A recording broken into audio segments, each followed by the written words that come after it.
కాశీపట్టణం.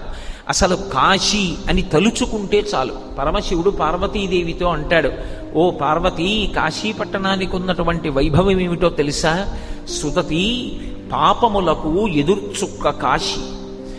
ఓ వెలది, ఉపపాతములకు విషము కాశీ. ఓ కళ్యాణి, కళ్యాణముల కాటపట్టు కాశీ. ఓ భామ, ముక్తికి పుట్టినిల్లు కాశీ.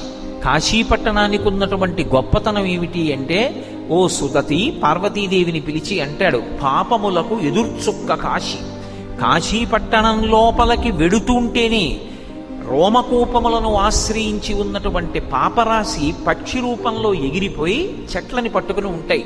మళ్ళీ వాడు బయటకు వస్తాడేమోనని 9 రాత్రులు కాశీపట్టణంలో ఎవరు పులిమేర దాటకుండా గడుపుతారో ఇక వాడు మళ్ళీ 9 నెలలు అమ్మ కడుపులో పడుకోవలసిన అవసరం పోయింది. కాబట్టి ఇక ఆ పాపములు ఆ వ్యక్తిని పట్టుకుని ప్రయోజనం ఉండదు. కాబట్టి ఇక ఆ పాపములు అక్కడతో వెళ్ళిపోతాయి, ఇక వ్యక్తిని పట్టుకోవు. అందుకే కాశీపట్టణంలోకి ప్రవేశించాలంటే కాలభైరవుని యొక్క అనుమతి ఉండాలి. అటువంటి వైభవం కలిగినటువంటి కాశీపట్టణం పాపములకు ఎదుర్చుక్క కాశీ. పాపములను కాల్చేస్తుంది కాశీపట్టణం.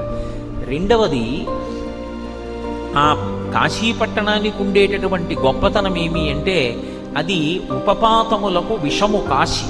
పాతకములు అని పంచమహాపాతకాలు ఉంటాయి. పవిత్రమైన సభలో ఇప్పుడు ఆ పంచమహాపాతకాల గురించి మాట్లాడటం ఎందుకు?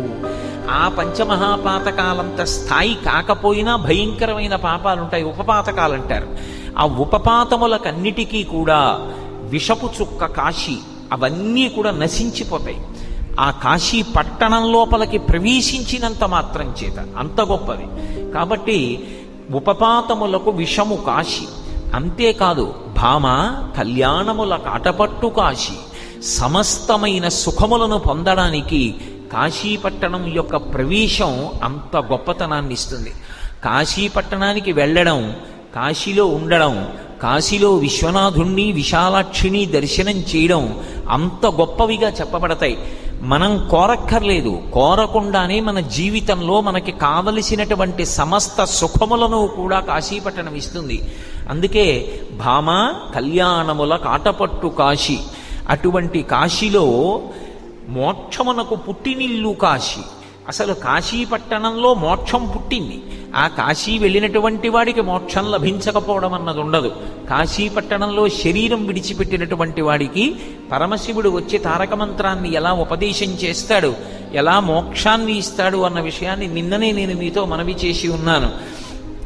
మహానుభావుడు పాలిండ్లు కదలంగ పసిడిపయ్యద వీచువ చలాధిపుని కూర్మి అడుబిడ్డ ధూత్కారమునరించి తొండంబు ముక్కున శిఖరారావంబు జిలుకు డుంఠి ప్రత్యక్షమై వచ్చి భాగీరథీ గంగ మృదుల హస్తము సాచి